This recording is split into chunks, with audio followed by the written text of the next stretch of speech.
E aí, tudo certo? Que bom que mais um dia estamos juntos aqui para estudarmos a Palavra de Deus. O assunto de hoje é muito interessante. É talvez a parte mais conhecida aqui do capítulo 1. E eu convido você a abrir a Bíblia comigo em Daniel capítulo 1, verso 5. E a Bíblia diz assim: Determinou-lhes o rei a ração diária das finas iguarias da mesa real e do vinho que ele bebia, e que assim fossem mantidos por 3 anos, ao cabo dos quais assistiriam diante do rei. E aí pula comigo para o verso 8. Resolveu Daniel firmemente não contaminar-se com as finas iguarias do rei, nem com o vinho que ele bebia. Então pediu ao chefe dos eunucos que lhe permitisse não contaminar-se. Olha a dificuldade que Daniel encontra aqui. A gente já falou que ele estava aqui num país estranho, com costumes estranhos, e ele enfrentaria dificuldades por causa disso. Mas a dificuldade da alimentação era algo que diariamente ele ia enfrentar. Todos os dias ia ser posto perante ele e perante seus amigos a mesa do rei. Tudo aquilo que o rei participava, tudo aquilo que ele comia. E com os alimentos existiam pelo menos 2 problemas. Um deles é que alguns alimentos eram impuros. E se você quer saber o que são alimentos impuros, você tem que começar lá no Gênesis, lá na Arca de Noé. Quando Deus manda Noé separar um casal de cada animal, ele pede 7 casais de animais puros. E aí, para você entender exatamente o que são, você pode olhar em Levítico capítulo 11. Você vai ver uma lista ali dos animais que Deus permitiu para o consumo.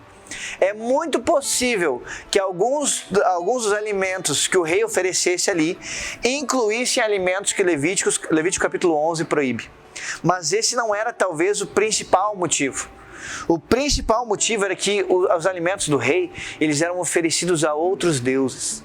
E a atitude de comer e participar dos alimentos era considerado como se fosse uma atitude de adoração, uma atitude de um pacto.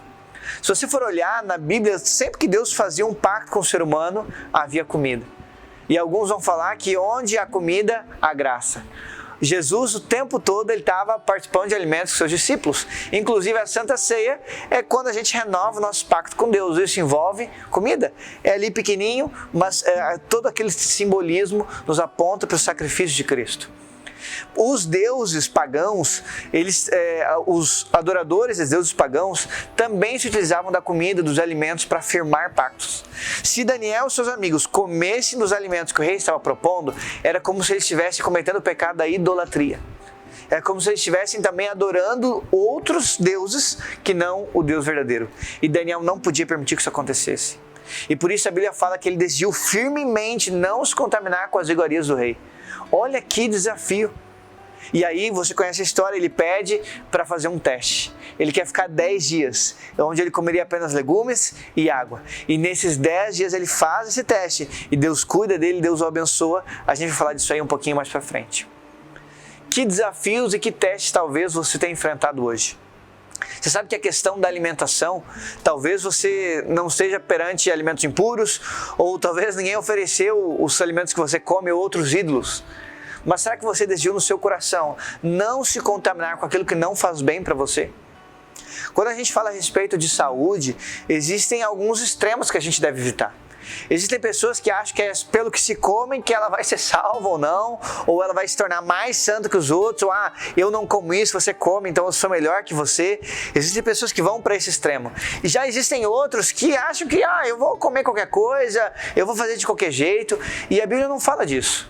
A Bíblia apresenta sim uma alternativa de como, um cardápio de como a nossa alimentação deve ser.